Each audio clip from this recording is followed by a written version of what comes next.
मेरा नाम पंकज कुमार है और इस समय हम एक छोटी सी टीम के साथ एक बहुत ही गंभीर मुद्दे पर बात करने के लिए बैठे हैं। एक्चुअली अभी करीब कुछ महीनों से हमारे देश में कोरोना का कहर चल रहा है और चूँकि हम एक विकासशील देश हैं, हमारा जो भारतवर्ष है ये ख़ास करके जो है किसानों का कृषि पर हम लोगों की अर्थव्यवस्था टिकी रहती है, तो इसके मद्देनज़र और स्थिति भयानक हो गई है। चूँकि हम देख रहे हैं महीनों से कि जितने भी हमारे मज़दूर भाई बहन अपना अलग अलग स्टेट से अलग अलग महानगरों में काम करने के लिए गए हुए थे, वहाँ से वापस चले आए हैं। एक दहशत का माहौल है, एक डर का माहौल है, एक असुरक्षा का वातावरण में हम लोग जी रहे हैं। इसी बीच में पूरी दुनिया के आर्थिक स्थिति के मद्देनज़र प्रधानमंत्री मोदी जी ने भी एक आह्वान किया है कि हम लोगों को आत्मनिर्भर होना ज़रूरी है। हालांकि इसकी बात बहुत वर्षों से चलती आ रही है, लेकिन आज के मद्देनज़र जो अभी परिस्थिति पैदा हो गई है हमारे हिंदुस्तान में, ऐसे हालात में आत्मनिर्भरता बहुत ज़रूरी हो गया है। और यहाँ देख रहे हैं कि हम लोग जितने भी लोग जिनकी छोटी छोटी नौकरियाँ थीं, बहुत सी महिलाओं की, बहुत से मज़दूरों की, बहुत से भाइयों की जो बहुत वर्षों से काम करते थे हिंदुस्तान के अलग अलग महानगरों में, उनका रोज़गार छूट गया है, उनका परिवार टूट रहा है। ऐसे हालात का सामना हम कैसे कर सकते हैं? तो इसी पर हम एक छोटी सी यहाँ पर चर्चा कर रहे हैं कि आखिर इसका सॉल्यूशन क्या है, इसका निदान क्या है, कैसे हम इस स्थिति से बाहर आ सकते हैं। तो इस पर हम एक गहन चिंतन करने का प्लान कर रहे थे। बहुत पहले से ही हमारी अनौपचारिक बातें चल रही थी। तो आज जो हमारे इस चर्चा में शामिल हैं ये हमारे मित्र हैं। हम लोग मिल कर के ये आज विमर्श करने का प्रयास कर रहे हैं कि हम लोग एक छोटी टीम बना कर के क्या कर सकते हैं, संभावनाएं क्या हैं काम करने की एक स्वरोजगार के मॉडल पे। तो मैं सबका स्वागत करता हूं इस चर्चा में। संभावनाओं पर विचार करते हैं कि संभावनाएं क्या हैं काम करने का। हमारी जो छोटी टीम है, इस टीम के माध्यम से आखिर क्या हम कर सकते हैं, संभावनाएं क्या है, स्कोप क्या है। पहले तो ये विज़न क्लियर होना चाहिए कि किस क्षेत्र में संभावना है काम करने की और किस तरह से। तो हम देखते हैं कि हर एक ब्लॉक में तकरीबन 50,000 से लेकर के 1 लाख के आसपास लोग रहते हैं कि नहीं रहते हैं? रहते हैं ना। और अगर 1 लाख लोग रहते हैं तो वो कुछ खरीदते भी हैं, खरीद करके ही तो अपना जीवन यापन कर रहे हैं। गरीब आदमी है वो कुछ कम खरीदेगा, जो मध्यम वर्गीय है वो कुछ ज़्यादा खरीदेगा, और जो उच्च तबके के लोग हैं वो कुछ और ज़्यादा खरीदेंगे। तो आपको क्या लगता है कि एक घर में जो एक डेली ज़रूरत की जो सामान है वो लोग कितना परचेज़ करते होंगे? ख़ास करके हम मसाला को ही लेते थे। अगर हम सिर्फ मसाले की बात करें कि हमारे कांके क्षेत्र में मसाला अगर 1 लाख घर है तो मसाला लोग यूज़ कर रहे हैं अपने घर में। तकरीबन हम एक उदाहरण ले रहे हैं सिर्फ आपको समझाने के लिए और ख़ुद को समझाने के लिए, है ना। कम से कम एक समझ विकसित करें कि कम से कम एक प्रोडक्ट का उदाहरण के माध्यम से हम समझ सकें कि संभावनाएं कितनी हैं। अब अगर हम मसाले का ही उदाहरण लें तो आप देखिएगा कि यहाँ पर आपके ब्लॉक में तकरीबन 15 से 20 दुकानें होती हैं, बड़ी बड़ी दुकानें, बहुत बड़ी दुकान जो कि किराना स्टोर की दुकान होती है ना। अब ये जो बड़े बड़े होलसेलर लोग हैं, यही 15-20 लोग मिल करके इस पूरे क्षेत्र को कवर करते हैं कि नहीं करते हैं? आपको ये जानना चाहिए कि एक ब्लॉक में किराना स्टोर छोटे छोटे बहुत होते हैं, गांव-गांव में हैं, लेकिन जो बड़े बड़े स्टोर हैं, जो बड़ा बड़ा होलसेलर है, वो उसकी संख्या सीमित होती है। कितनी सीमित? 15 से 20, इससे ज़्यादा नहीं होती है। अब यही लोग मिल करके पूरा 1 लाख को सप्लाई करते हैं ना। अब एक घर में आप अपने हिसाब से हिसाब लगाइए कि मिनिमम एक गरीब आदमी उस किराना स्टोर से जहाँ से आप सामान लेते हैं वो कितने का परचेज़ करता होगा? मिनिमम कम से कम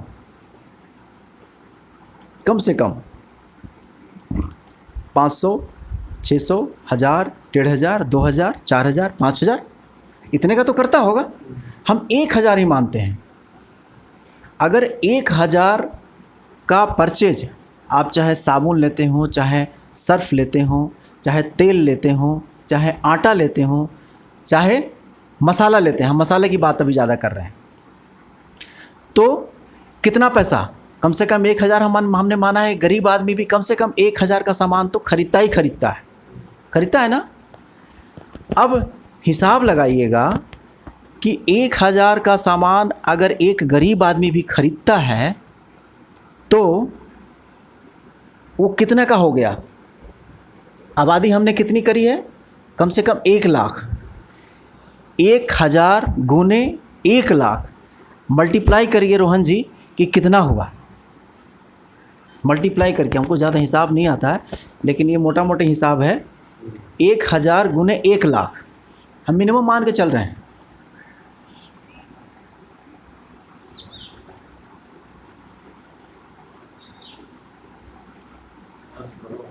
10 करोड़। 1000 इंटू 1 लाख बराबर 10 करोड़। 10 करोड़ ही है ना कि 1 करोड़ हुआ?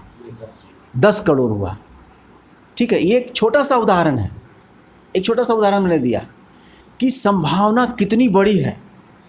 अब ये तो सिर्फ मैंने आपको छोटा सा आइटम का बताया और बहुत छोटा अमाउंट का बताया। इससे कम तो कोई ख़रीदता नहीं है। एक गरीब से गरीब आदमी भी इतने का सामान तो खरीदता है कि नहीं खरीदता है? अब ये समझ लीजिए कि आपका जो किराना स्टोर वाला है वो कितना करोड़ कमा रहा है? 10 करोड़ तो सिर्फ 1000 के हिसाब से है ना। अब इसमें बहुत सा प्रोडक्ट आप शामिल कर दीजिएगा। इसमें साबुन भी है, सोडा भी है, आटा भी है, तेल भी है, चावल भी है ना। बहुत सा आइटम है। सिर्फ किराना आइटम की बात कभी कर रहा हूँ मैं। ठीक है, तो ये 10 करोड़ नहीं बल्कि ये 50 करोड़ चला जाएगा कि नहीं चला जाएगा? अब इसमें इतना बड़ा संभावना है ना। अब इसका फ़ायदा कौन उठा रहा है? मात्र 10 से 15 से 20 50 लोग। 10-15 तो नहीं हो गए बड़े वाले, लेकिन ये जहाँ माल सप्लाई कर रहे हैं वो छोटे छोटे लोगों को कर रहे हैं, है ना, कर रहे हैं ना। तो ये सब मिल करके कितने होंगे? 500 होंगे। पूरे ब्लॉक में अगर हम मान लें कि सबको कवर करते हुए इनका जो सप्लाई चेन है ये कुल मिला करके अगर 500 होंगे, 600 होंगे, 1000 मान लीजिए, छोटा छोटा सब मिला करके, ठीक है, फिर भी कितना बड़ा वॉल्यूम है। हमने तो छोटा सा उदाहरण लिया, 10 करोड़ चला गया। उसमें अगर इतनी बड़ी संभावना में, ये सिर्फ ब्लॉक लेवल की बात बता रहा हूँ, सिर्फ ब्लॉक लेवल में इतनी बड़ी संभावना है, लेकिन हमारा उसमें क्या है योगदान? कुछ नहीं है। हम सिर्फ एक कंज्यूमर की तरह काम कर रहे हैं। हम खरीद रहे हैं और हमसे वो पैसा कमा रहा है। अगर हम 1000 रुपये का भी माल खरीद रहे हैं तो हमसे वो कम से कम 200-300 रुपये कमा रहा है कि नहीं कमा रहा है? इन्हीं लोगों में से ना सब। तो हमारे लिए क्या स्कोप है? सिर्फ ये हमने उदाहरण दिया किराना स्टोर का। इसी तरह से और भी बहुत सी दुकानें हैं अलग अलग सेक्टर की। अब आप इसके अलावा मेडिकल स्टोर भी है, इसके अलावा अस्पताल भी है, इसके अलावा आपका ब्यूटी पार्लर भी है ना, बहुत सा है। इसके अलावा बहुत सा ऐसा सर्विसेज का दुकान है जिसका दुकान यहाँ पे खुला हुआ है और लोग अच्छा काम कर रहे हैं। तो कहने का मतलब मेरा ये है कि संभावनाएं बहुत हैं। अब हम पर ये निर्भर करता है कि वो 10 करोड़ में से हम कैसे कुछ 1000 ले सकते हैं, है ना, अपनी छोटी टीम के माध्यम से। तो हम ये प्लान बना रहे हैं, हम ये सोच रहे हैं कि हम शुरुआत कहाँ से करें, है ना। बहुत सारा प्रोडक्ट है मार्केट में, और हमने ये प्रण किया है, हमने ये संकल्प किया है कि हम सबकी स्थिति अभी डामाडोल होने के कगार पर है। सबके मन में डर है, सबके मन में एक असुरक्षा की भावना है कि जहां हम काम कर रहे हैं हमारी नौकरी वहां रहेगी कि नहीं रहेगी, बचेगी कि नहीं बचेगी, कब तक वहां से हमें सैलरी मिलेगी, कब तक हमारा रोज़गार वहां चलेगा, है ना। डर का माहौल है। इस डर के माहौल को ख़त्म करने के लिए ही अभी हमारे प्रधानमंत्री मोदी जी ने ये आह्वान किया है कि हम लोकल लेवल पे, जहां हम रह रहे हैं उस स्थानीय लेवल पे कुछ न कुछ हम बनाएं, कुछ न कुछ ऐसा चीज़ बनाएं जो लोगों के उपयोग का सामान हो। चाहे हम अगरबत्ती का उत्पादन करें, चाहे हम मसाले का उत्पादन करें, चाहे हम ऐसी किसी भी चीज़ का उत्पादन करें जिसकी डिमांड है मार्केट में, है ना। तो हम लोगों ने ये डिसाइड किया है, हमारी एक छोटी सी टीम है, आप ही लोगों की टीम है। ये जो टीम हमारी है, ये इसी टीम के माध्यम से हमें एक छोटा सा काम शुरू करना है, और वो हम शुरू करने का प्लान रोहन जी के माध्यम से, आप लोगों के माध्यम से, एक विमर्श के माध्यम से ये सोच रहे हैं कि हम लोग मसाले से काम शुरू करें। ठीक है ना। मसाले से काम क्यों शुरू करें? इसलिए शुरू करना चाहते हैं मसाले से कि मसाला हर घर की ज़रूरत है, हर घर की ज़रूरत है। और एक घर में मिनिमम मसाला, आप बहन जी बताइए कि आपके घर में कितने लोग हैं? मेरे घर में 2 ही लोग हैं। हाँ, 2 लोग हैं। आपके घर में कितने लोग हैं जी? 5 लोग। 5 लोग हैं। आपके घर में कितने लोग हैं? 4 लोग हैं। तो 4 लोग हैं, 5 लोग हैं, 5 एक मान के चलते हैं। रोहन जी आपके घर में कितने लोग हैं? 5 लोग हैं। आपके घर में कितने हैं? 2 हैं। अजय जी आपके घर में कितने हैं? 5 लोग हैं। विलास जी आपके घर में 3 लोग हैं। तो एक मोटे तौर पर हम आपसे कैलकुलेशन लेते हैं बहन जी आपसे कि आप अपने घर में कितना मसाला यूज़ करती होंगी एक महीने में, आप बताइए। 250 ग्राम। 250 ग्राम में कभी आपने सोचा है कि हल्दी कितना रहता होगा, मिर्ची कितना रहता होगा? कुछ हिसाब लगाया है? नहीं लगाया है। तो मान लिया कि अगर मिक्स मसाला ही जिसको आप सब्जी में डालते हैं 250 ग्राम का आप ख़रीदते हैं, आपको कितना पैसा लगता है मार्केट से? बता सकते हैं? कुछ आपने आइडिया, कुछ कभी कैलकुलेशन किया है, कुछ सोचा है इस बार? नहीं सोचा है। रोहन जी आपने सर्वे किया है, 100 ग्राम मसाले का कितना पैसा आता है? 25 रुपया आता है। 25 रुपया। 25 रुपया से 30 रुपया हल्दी मिक्स मान लेते हैं। मार्केट में अलग अलग वैरायटी का है, तो हम ये सोच कर चल सकते हैं कि तकरीबन 25 से 30 से 40 रुपये के बीच में अलग अलग ब्रांड के हिसाब से मसाला आता होगा। अगर ऑन एवरेज माने तो एक घर में कम से कम 250 से 300-400 रुपये का मसाला यूज़ हो जाता है। मतलब एक मेंबर के हिसाब से, अगर मेंबर ज़्यादा हैं तो ज़्यादा भी हो सकता है। तो बेसिकली अभी जितने हम लोग हैं यहाँ पर, जितने जानने पहचानने वाले हैं, हमने अभी शुरू किया है। इसमें जो मसाला का काम है ये बहुत ज़्यादा पूंजी इसमें नहीं लगेगा। तकरीबन 50-60 हज़ार के आसपास से ये काम हमारा शुरू हो सकता है, जहाँ तक हमने अभी एक अंदाज़ा लगाया है। तो अगर हमने ये काम शुरू कर दिया छोटे लेवल पे, तो यहाँ पर जितने लोग हैं 1 2 3 4 5 6 7 8, है ना, हमारी टीम मिला करके, और हमारे पीछे जो परिवार है कम से कम 50 लोग तो हैं। ठीक है, तो 50 कस्टमर तो हम लोग हो गए, है ना, 50 कस्टमर हो गए। अगर हम ये सोचें कि हम 5-5 10-10 घर में जाएंगे, हमारा जो सामान बनेगा उसको हम ले करके 50 से एक आदमी 50 से 10 घर में जाएगा। जा सकते हैं कि नहीं जा सकते हैं? जा सकते हैं कि नहीं जा सकते हैं? जा सकते हैं ना। एक संभावना बन सकती है ना, काम करने की एक सुखद संभावना बन सकती है, जहाँ से हम शुरुआत कर सकते हैं। हम ये नहीं कह रहे हैं कि हम जैसे ही शुरू करेंगे वैसे ही हम टाटा बिरला बन जाएंगे, लेकिन एक संभावना तो है कि हम काम कर सकते हैं, है ना। तो उस हिसाब से हमें काम करना है। और काम अब जब हम ये शुरू कर रहे हैं, अभी हमने थोड़ा सा हल्दी लाया, थोड़ा सा मिर्चा लाया, थोड़ा सा धनिया लाया, आप लोगों के सामने ही लाए हैं, है ना। आपने ही इसको फ्रेश किया है। आप बताइए अपनी बात कि कैसे कैसे इसको बनाया, अभी तक क्या प्रोसेस चला है आपका। बाजार से सामान लाए, सामान ला करके उसको कैसे धोए, कितना धोए, उसमें क्या निकला, है ना, सारी चीज़ें आप बताइए थोड़ा सा। हल्दी लाए बाज़ार से, तो उसको फर्स्ट में तो उसको हम धोए पूरा, 3-4 पानी से धोए। धोने के बाद उसको सूखने के लिए दिए धूप में, 3-4 दिन सुखाए पूरा धूप में। उसके बाद उसका जितना जो कचरा था उसमें वो सबको निकाले, चुने। उसके बाद फिर हाँ था, कचरा बहुत था। धोने टाइम भी बहुत जैसे पुआल जैसा था वो सब निकला। और उसके बाद फिर कंकड़ सब भी निकला, पत्थर सब।